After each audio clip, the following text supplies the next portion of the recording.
الشهيدة خالدية يحيى فاتو نتيجة القصف الوحشي الجوي من قبل عصابات الأسد. معنا عم الشهيدة راح يحكي لنا كيف استشهدت خالدية.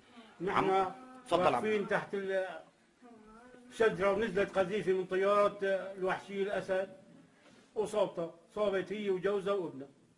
ابنها راح على تركيا. الله يتقبلها يا عم. الله يسلمكم ويجزيكم الخير.